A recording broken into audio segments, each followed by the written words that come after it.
తిరుమల తిరుపతి దేవస్థానం అందరికీ ముందుగా గుర్తొచ్చేది తిరుమల అంటే వెంకటేశ్వర స్వామి. ఆ తర్వాత అందరికీ గుర్తొచ్చేది లడ్డు ప్రసాదం.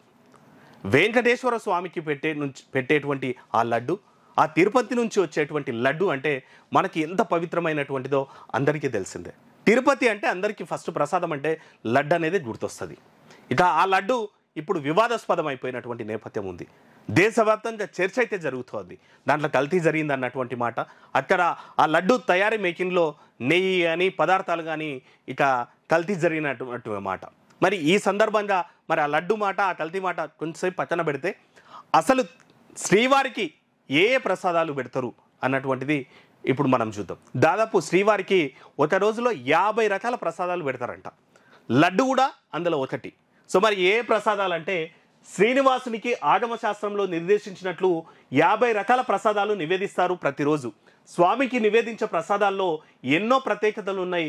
1000 ఏళ్ల క్రితం శ్రీ రామానుజాచార్యులు నిర్దేశించిన నిబంధనల ప్రకారం శ్రీవారికి నైవేద్యం ఇప్పటికే సమర్పిస్తున్నారు. దాదాపు 1000 ఏళ్ల కింద శ్రీ రామానుజాచార్యులు నిర్దేశించిన ప్రకారం ఇప్పటికీ స్వామివారికి 50 రకాల నైవేద్యాలు అందిస్తున్నారంట. సుప్రభాత సేవ నుంచి రాత్రి ఏకాంత సేవ వరకు ప్రసాద నివేదనలు జరుగుతున్నాయి. అంటే పొద్దున్నే సుప్రభాత సేవ నుంచి రాత్రి ఏకాంత సేవ వరకు, పొద్దున తెల్లవారుజామునే సుప్రభాత సేవ నుంచి ఏకాంత సేవ వరకు ఒక్కో సేవలో ఒక్కో రకమైనటువంటి నైవేద్యాన్ని స్వామివారికి పెడతారంట. రోజు జరిగే నిత్య సేవల వివిధ రకాల నివేదనను సమర్పిస్తారంట.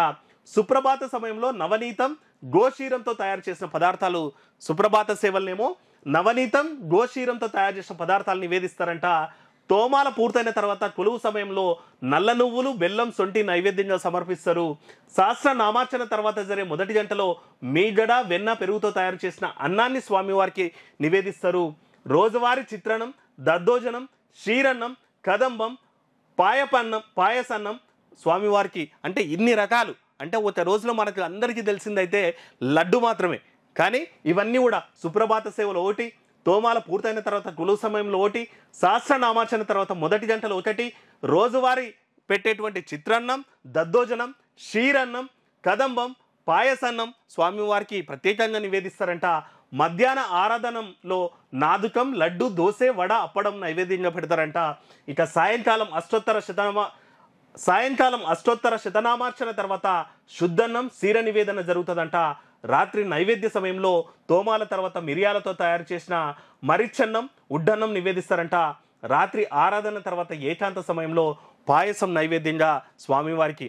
అంటే పొద్దున తెల్లవారుజామున స్వామి లేచినప్పటి నుంచి, అంటే సుప్రభాత సేవ నుంచి రాత్రి శయనించేటువంటి స్వామివారి శయనించేటువంటి ఏకాంత సమయం వరకు ఒక్కొక్క సమయంలో ఒక్కొక్క అంటే ప్రసాదాలను అయితే స్వామివారికి నైవేదిస్తారంట. దాదాపు 50 రకాల ప్రసాదాలని స్వామివారికి నైవేద్యంగా సమర్పిస్తారంట.